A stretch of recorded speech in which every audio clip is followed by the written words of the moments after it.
Ambieni wafuasi wangu, mashabiki zangu, maadui wangu, babu niko vizuri, na huyo washangedele wenu Chenli atakuponzeni. Na naona madada wengi wa mjini mna posti, mna comment, hamna shughuli ya kufanya, lakini itakukostini. Sawa? Yaani huyo ndo atanilipa hela nyingi, atanipa utajiri wa kujenga gorofa unazosemaga.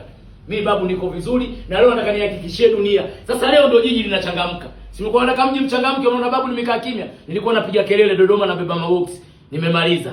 Na kuja mjini. Sasa ndio mji utachangamka. Na nyinyi wana habari, sijui wachambuzi, mnaojifanya mna posti itakukostini.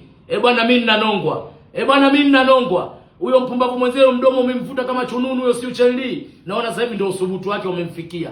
Oya, mimi neno langu moja, sheria babu. Yaani utajutia nani uko unadili naye, nani unapigizana naye kelele.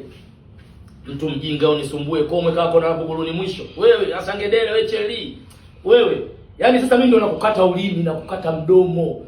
Si ulikuwa unasumbua watu na hadithi watu kwa sababu una malazi yako leo kutoka nayo huko kwenu, unawapa kazi ya watu sijui nini watu wakufuatishe wewe. Sasa umepotea. Kama ulikuwa unatafuta followers, sasa hivi tafuta chuki, tafuta na dunia ikuangamize. Nimemaliza babu. Mchezo huo unahitaji hasira. Sawa? Na nyie masinichi mnaendelea kuposti kwenye media, endeleeni. Lakini mnanijua babu. Neno langu moja, sheria. Naingia Dar es Salaam mjini, jiji la lawama. Sasa mji ndio unachangamka. Kaeni kwa kutulia, doze koko tebo zoyoka. Wewe Isa Tambuni mtu mjinga, hujui litendalo. Yule mwenzio naye subiri, usubutu wake upo kichwa mviringo. Yaani nyie dunia itasimama itasema Doto, kwa nini ulifanya hivyo? Nimemaliza. Na nitahakikishia wananchi wangu wote, wafuasi wangu, babu ni mzima, babu ana afya njema paka amri kaburi. Sijui unanielewa? Ipo. Sinichi na kupunguza. Sinichi na kukataa. Sawa? Na leo ndo nitaiaminisha dunia na kwenda kupima Muhimbili. Hospitali ya serikali na dokta mkuu ananipima mbele ya media zote. Wewe dada tafuta pa kujificha. Ngedele wewe. Na mashavu yako amekuvimba kichogo kirefu kandege mnana. Cheli nani utatuona kunisumbua mimi? Ni babu taikuni. Vita naopiga na mimi ukihadisiwa uongei tena. Mtu mjinga kabisa shangedele.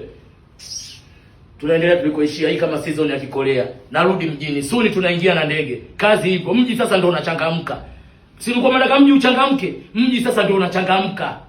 Washamba vichogo nyie. Get out. Mimi kama ninalia tu ndo hawa. Oya, miakanyaga. Oya, sasa hivi nitasikilizwa mimi. Sasa hivi tutakuwa na mimi mpaka dunia inabadilisha siku. Mtasubiri washamba vichogo nyie. Wasomi hai.